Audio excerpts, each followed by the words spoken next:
ধনুরাশির 1432 সন অর্থাৎ বাংলা বছরটা কেমন যাবে।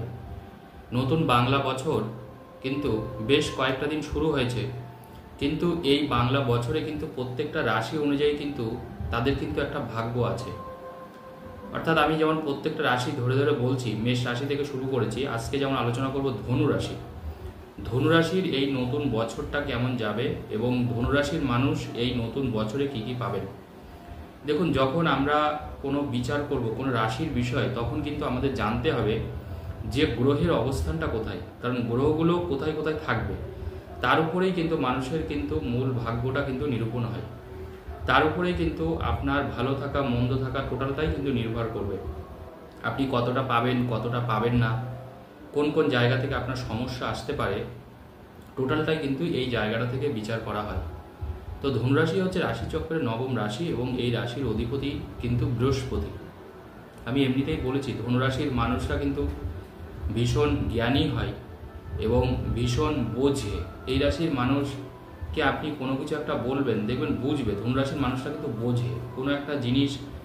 এই যে বোঝাটা, কারোর কথাটা একটু মন দিয়ে শোনা, যে সেই মানুষটা আমাকে ঠিক বলছে না ভুল বলছে, এটা কিন্তু অত্যন্ত গুরুত্বপূর্ণ একটা বিষয় প্রত্যেকটা মানুষের জীবনে।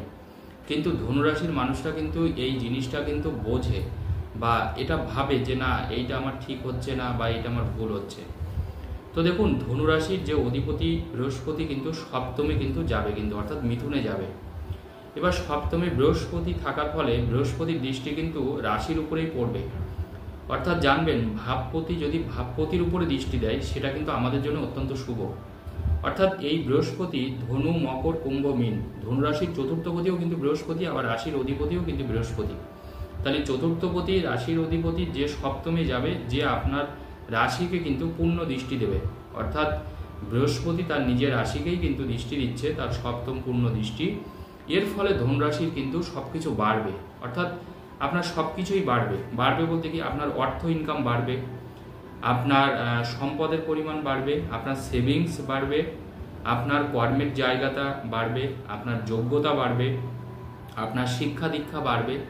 বৃহস্পতি সবসময় মনে রাখবেন, বৃহস্পতিকে বলা হয় বৃদ্ধির কারক গ্রহ। অর্থাৎ বৃহস্পতি যদি ভালো থাকে, শুভ থাকে, সেই ক্ষেত্রে আমাদের কিন্তু সব কিছু বাড়িয়ে দেয়, অর্থাৎ আমাদের বেশি হয় সেই জিনিসটা। এই জন্য বলা হয় বৃহস্পতি হচ্ছে বৃদ্ধির কারক গ্রহ। এবং বৃহস্পতির দিকটা হচ্ছে কিন্তু বাড়ির উত্তর পূর্ব কোণ, অর্থাৎ বাড়ির ঈশান কোণ। এই দেখবেন অনেকের বাড়িতে দেখবেন উত্তর পূর্ব কোণে, দেখবেন তারা হয়তো সেখানে কারেন্টের সাবমিটার লাগিয়েছে ঈশান কোণে, উত্তর পূর্ব কোণে, অথবা উত্তর পূর্ব কোণে সিঁড়ি তৈরি করেছে, অথবা উত্তর পূর্ব কোণে টয়লেট আছে তাদের, অথবা দেখা যাচ্ছে ওখানে হয়তো কিচেন আছে। এই জিনিসগুলো কখনো বাড়ির বাস্তুতে কিন্তু কখনো করতে নেই। এইগুলো যখনই আমরা করব, তখন কিন্তু নেগেটিভ ভাইব্রেশন তৈরি হবে। সেই বাড়িতে কিন্তু পরিবারের সদস্যরা যেমন শরীর স্বাস্থ্য খারাপ হবে, তাদের মধ্যে প্রেম ভালোবাসা থাকবে না, তাদের কিন্তু বংশ খুব একটা কিন্তু বাড়বে না। যেমন আমরা যেটাকে বলি বংশ বৃদ্ধি করা, অর্থাৎ বাচ্চা কাচ্চা হওয়া যেটাকে বলি, বা তাদের আরও বাচ্চা কাচ্চা হওয়া, এই ব্যাপারটা কিন্তু আস্তে আস্তে কিন্তু কমে যায়। কারণ উত্তর পূর্ব কোণটা হচ্ছে বৃহস্পতির জায়গা, সেখানে যদি কোনোভাবে ড্যামেজ থাকে। এবার একটা মানুষের চার্টে যদি দেখবেন, যদি আপনার নিজের হরোস্কোপে যদি ডেট অফ বার্থ দিয়ে বিচার করা হয়, যদি আপনার নিজের হরোস্কোপে যদি বৃহস্পতির জায়গা খারাপ থাকে, তাহলে বুঝবেন আপনার ঈশান কোণটাও কিন্তু খারাপ।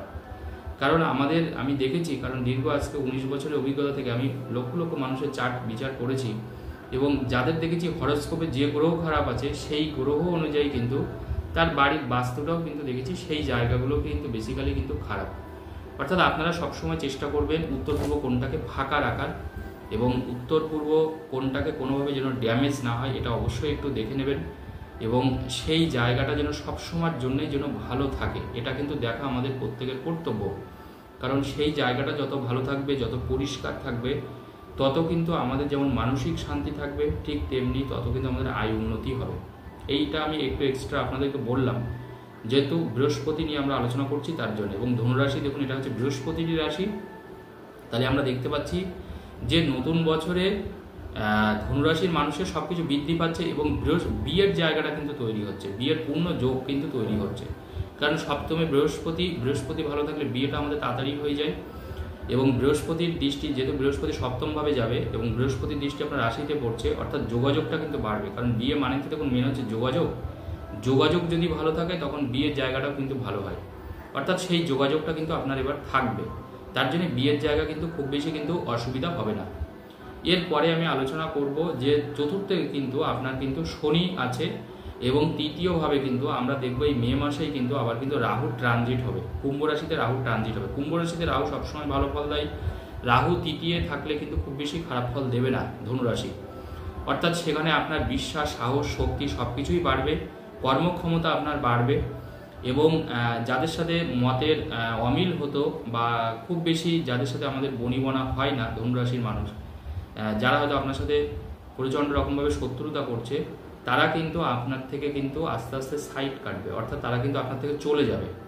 তারা কিন্তু ব্যক্তিগতভাবে আপনার সাথে আর কোনো শত্রুতা করবে না, তারা কিন্তু আপনার কোনোভাবে আর কোনো দিন কিন্তু ক্ষতি করতে পারবে না, তারা কিন্তু পুরোপুরি কিন্তু আপনার থেকে কিন্তু সরে যাবে। এরপরে আমি যেটা আলোচনা করব, দেখুন ধনুরাশি আপনারা হয়তো এতদিন জেনে গেছেন, ধনুরাশির কিন্তু শনির ঢায়া শুরু হয়েছে, কারণ রাশির চতুর্থে শনি আছে। এবার শনির ঢায়া শুরু হলে জানবেন আমাদের কি হয়, তখন কিন্তু আমাদের পারিবারিক ক্ষেত্রে কিন্তু একটু মাঝে মাঝে কিন্তু মূল্যবোধ কমে যায়, আমাদের দায়িত্বটা বেশি এসে পড়ে, আমাদের চাপ বাড়ে কাজের জন্যে, পরিবারের মধ্যে একটা অস্থির মনোভাব, অস্থির ভাব বা অস্থির পরিবেশ তৈরি হয়। তো স্বাভাবিকভাবে ধনুরাশির ক্ষেত্রে আমি বলবো যে এই সময় কিন্তু পরিবারের প্রতি একটু বেশি খেয়াল রাখবেন, কারোর সাথে চেষ্টা করবেন পারতপক্ষে ঝগড়াঝাটি অশান্তির থেকে একটু দূরে থাকার, তাহলে কিন্তু আপনি ভালো থাকতে পারবেন। নচেত কিন্তু আপনার কিন্তু অসুবিধা হবে, কারণ চতুর্থে শনি থাকলে কিন্তু বাড়িঘরের জায়গাটা কিন্তু একটু ড্যামেজ করে দেয়, এবং জায়গা জমি বাড়িঘর কিনতে কিন্তু সঠিক জায়গাটা কিন্তু চয়ন করবেন। অর্থাৎ আপনি একটা ভুল মানুষকে হয়তো টাকা দিলেন কোনো কিছু কেনার জন্যে, একটা বাড়ি কেনার জন্যে, সেই ব্রোকার বা সেই দালালকে সে হয়তো টাকাটা আপনার মেরে দিল, সে হয়তো আপনাকে জিনিসটা দিল না, বা আপনার টাকাটা নিয়ে সে হয়তো বারবার করে আপনাকে ঘোরাচ্ছে। এই জিনিসটা যেন না হয় এটা কিন্তু একটু অবশ্যই খেয়াল রাখবেন, না হলে কিন্তু আপনার কিন্তু অর্থহানি হতে পারে, অর্থ চলে যেতে পারে, এটা কিন্তু অবশ্যই আপনাকে খেয়াল রাখতে হবে। আর শনির ঢায়া যখন যেহেতু শুরু হচ্ছে ধনুরাশির, সেই জন্য শনিবার করে কিন্তু আমিষ জাতীয় কোনো কিছু খাবেন না, চেষ্টা করবেন শনিবার করে নিরামিষ আহার করার, নিরামিষ খাবার খাওয়ার, আর নিজের নামগোত্র দিয়ে প্রতি শনিবার করে কিন্তু পুজো দেবেন, শনি মন্দিরে কিন্তু অবশ্যই একটু পুজো দেবেন প্রতি শনিবার করে, এবং শনিবারের দিনকে আপনারা কালো তিল এবং সর্ষের তেল দান করবেন শনি মন্দিরে, কালো তিল এবং সর্ষের তেল। সেই ক্ষেত্রে দেখবেন আপনারা আরও ভালো থাকবেন, এবং শনির ঢায়ার খুব বেশি নেগেটিভ প্রভাব কিন্তু আপনাদের উপরে আসবে না। এবং আরেকটা কথা বলে দিই, এই সময় আপনার যেহেতু অন্যান্য গ্রহ ভালো আছে, অর্থাৎ বৃহস্পতি, আরেকটা জিনিস আপনার এই সময়টায় হবে, সেটা হচ্ছে আপনার বাইরের কিন্তু একটা কানেকশন তৈরি হচ্ছে কিন্তু, কারণ বাইরের এই কানেকশনের জন্যে কিন্তু আপনার কিন্তু যারা যারা বাইরে যেতে চাইছেন, অনেকে যাওয়ার ইচ্ছা থাকে বিদেশে পড়তে যাওয়ার, কাজের জন্য যাওয়ার, কিন্তু হয়তো যোগাযোগ হয় না প্রপারলি, বা অন্যান্য কিছু ফাইন্যান্সের কিছু অসুবিধা থাকে, কিন্তু এই ক্ষেত্রে কিন্তু অসুবিধা হবে না। তার কারণ হচ্ছে বৃহস্পতির দৃষ্টি কিন্তু আপনার রাশির একাদশে আছে, অর্থাৎ আয়ের জায়গাটা কোনোভাবে ডিস্টার্ব হওয়ার কথা নয়, আয়ের জায়গাটা কিন্তু ডিস্টার্ব হবে না। কিন্তু শুধুমাত্র ফ্যামিলিতে যেটা আমি বললাম শনির ঢায়ার জন্য মাঝে মাঝে একটু অশান্তি হতে পারে নতুন বছরে, বাংলা বছরে, নচেত কিন্তু কোনোভাবে অসুবিধা হবে না।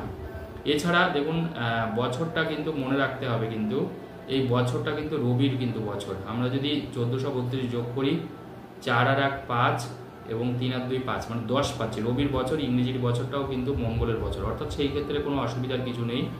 রবির বছর, বৃহস্পতির সাথে রবির সম্পর্ক অত্যন্ত ভালো, তাহলে স্বাভাবিকভাবে মান মর্যাদা আপনার বজায় থাকবে, সম্মানটা বাড়বে, এবং আপনি কিছু শৌখিনতা বশত যেসব কাজগুলো, দেখুন ধনুরাশির মানুষরা ভীষণ শৌখিন হয়, তারা কিন্তু খুব শখ করে অনেক জিনিস তারা কিন্তু কেনে, তারা বাড়ি সাজানো থেকে শুরু করে ভালো দামি বাইক বলুন, দামি গাড়ি বলুন, দামি পোশাক বলুন, মানে যে জিনিসটা করে তারা কিন্তু অত্যন্ত ভালো জিনিসই করার চেষ্টা করে। তো এই সময় কিন্তু অনেক শখ কিন্তু আপনি পূরণ করতে পারবেন, এবং সেটা কিন্তু আপনার ফ্যামিলিও কিন্তু আপনাকে ফুল সাপোর্ট করবে, এটা আপনার জন্যই কিন্তু অত্যন্ত কিন্তু ভালো। কর্মের জায়গায় আপনার প্রমোশনের সুযোগ থাকছে, কর্মোন্নতির যোগ থাকছে। তবে একটা জিনিস একটু আপনাকে মনে রাখতে হবে, যাতায়াতের ক্ষেত্রে কিন্তু কোনো সমস্যা হতে পারে, বা যানবাহনের ক্ষেত্রে সমস্যা হতে পারে। যারা নিজেরা বিশেষ করে ড্রাইভ করেন বা নিজেরা বিশেষ করে গাড়ি চালান, সে বাইক হোক, 4 চাকা হোক, একটু সাবধানে চালাবেন, কারণ ছোটোখাটো কিন্তু কোনো চোট বা আঘাত কিন্তু আপনার আসতে পারে, এই জায়গাটা কিন্তু একটু খেয়াল রাখতে হবে। অনেক কিন্তু ঈশ্বরের প্রতি কিন্তু আপনার ভালোবাসা, ভক্তি কিন্তু এই সময়টায় বাড়বে, অনেক তীর্থস্থান আপনি ভ্রমণ করতে পারেন, পছন্দের জায়গাও এমনকি আপনি যেতে পারেন, সেটা বিদেশ হতে পারে, দেশের মধ্যেও ভালো ভালো জায়গা কিন্তু ভ্রমণ, কারণ বৃহস্পতি ভালো থাকলে আমাদের ভ্রমণ করিয়ে দেয়। ভ্রমণ বলতে তীর্থস্থানটা সব থেকে বেশি হবে, অনেকের স্বপ্ন থাকে।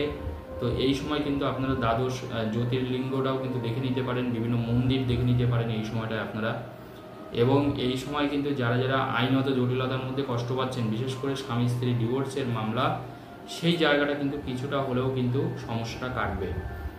যারা যারা ডিভোর্সের মামলা চলছে তাদের কিন্তু সমস্যার সমাধান হবে। তবে যাদের জমি জায়গা নিয়ে যদি কোনো কোর্ট কেস মামলা মকদ্দমা থাকে, সেই ক্ষেত্রে হয়তো সমস্যার সমাধান হতে হয়তো আরও কিছুটা দিন সময় লাগতে পারে, সেখানে হয়তো আপনি আরেকটু সমস্যা বাড়তে পারে। কিন্তু ডিভোর্সের যে কেসগুলো আছে সেই কেসগুলো থেকে কিন্তু আপনি কিন্তু দ্রুত মুক্তি পাবেন এবং অনেকগুলো ইনকামের জায়গা কিন্তু আপনার সামনে আসতে পারে, কারণ একাদশে বৃহস্পতির দৃষ্টি আছে। এখানে কিন্তু আপনার ইনকামের জায়গাটা কিন্তু বাড়বে। বড় ভাই বড় বোনের সাথে সম্পর্ক অত্যন্ত ভালো হবে। ধন্যবাদ।